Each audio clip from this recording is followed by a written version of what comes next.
Ukraine has carried out one of its largest drone attacks on Russia since the war began, targeting areas around Moscow and other Russian regions overnight.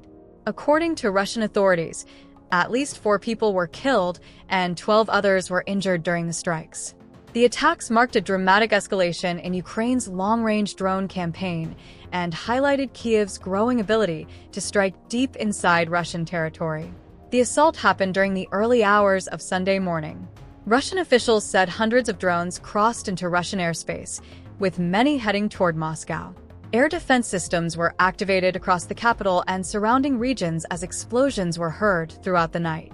In the city of Khimki, located just northwest of Moscow, a woman was killed after a Ukrainian drone struck her home. Images released by regional authorities showed heavy damage and a house engulfed in flames. In another nearby village called Pogorelki, 2 men lost their lives when drones hit residential areas north of the Russian capital. Meanwhile, in Russia's Belgorod region, which borders Ukraine, another man was killed after a drone attack struck a truck. Local officials confirmed the death and said emergency crews were working in affected areas. Moscow Mayor Sergei Sobyanin reported that at least 12 people were wounded during the attacks, most of them near the entrance to the city's oil refinery. While the refinery's main systems were reportedly not damaged, the incident raised concerns about the vulnerability of critical Russian infrastructure. Russia's largest airport, Sheremetyevo International Airport, also reported that drone debris had fallen onto airport grounds. Fortunately, authorities said there was no major damage and flight operations continued without disruption. According to Russia's state news agency TASS, Russian air defenses shot down 81 drones headed specifically toward Moscow overnight. The Russian Defense Ministry later claimed that a total of 556 drones were destroyed across the country in just one night. By midday Sunday, Russian officials said more than 1,000 drones had either been shot down or electronically jammed within the previous 24 hours. Ukrainian President Volodymyr Zelenskyy confirmed the operation and defended the attacks, calling them entirely justified. He stated that the drones traveled more than 500 kilometers from Ukrainian territory and successfully bypassed heavily concentrated Russian air defense systems around Moscow.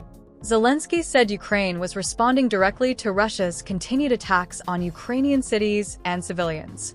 He declared that Russia must end the war if it wants the attacks to stop, emphasizing that Ukraine would continue to strike back against Russian military and economic targets.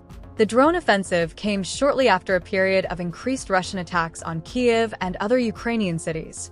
Analysts believe the operation may have been intended as retaliation for those strikes. Nigel Gould-Davies, a senior fellow specializing in Russia and Eurasia at the International Institute for Strategic Studies in London, described the attack as likely being revenge for recent Russian assaults on Ukraine's capital.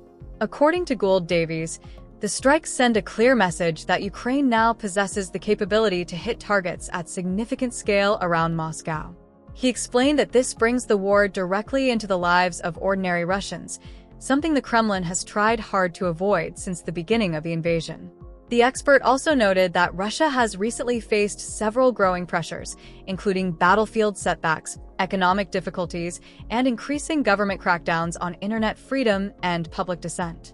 He believes that large-scale attacks on Moscow could intensify public anxiety inside Russia. However, Gould-Davies said he does not believe these attacks alone will push Russia toward peace negotiations anytime soon. In his view, there is currently no active peace process that could be disrupted, and both sides appear committed to continuing the conflict. Ukraine has increasingly used drones to target Russian oil facilities far from the front lines. These strikes are designed to weaken Moscow's oil exports, one of the key sources of funding for Russia's military operations. Some attacks have reportedly caused massive fires at oil depots and industrial facilities, with smoke visible from satellite imagery. Environmental concerns have also been raised after toxic rain reportedly fell in some areas near the Black Sea following refinery attacks. Despite these efforts, analysts say the economic impact on Russia remains uncertain. Rising global oil prices, partly connected to tensions involving Iran and changes in U.S. sanctions policy, have continued to provide financial support for the Kremlin. While Ukraine launched its major drone offensive, Russia also carried out its own attacks on Ukraine overnight. Ukrainian authorities reported that Russia launched 287 drones into Ukrainian territory during the same period. Ukraine's Air Force said it managed to shoot down or jam 279 of them. Still, several strikes got through and caused injuries in the central Dnipropetrovsk region. Emergency services reported that 8 people were wounded in total. 3 people were injured in the regional capital of Dnipro. 4 others were wounded in Kryvyi Rih, the hometown of President Zelenskyy. Another person was injured in the Sinelkov district. Officials said residential buildings were damaged in all 3 locations, adding to the growing toll the war continues to take on civilians in both countries. As the conflict enters another intense phase, the exchange of long-range drone attacks signals how modern warfare between Russia and Ukraine is evolving. Drones are increasingly being used not only on the battlefield, but also deep behind enemy lines to target infrastructure, create fear, and demonstrate military reach.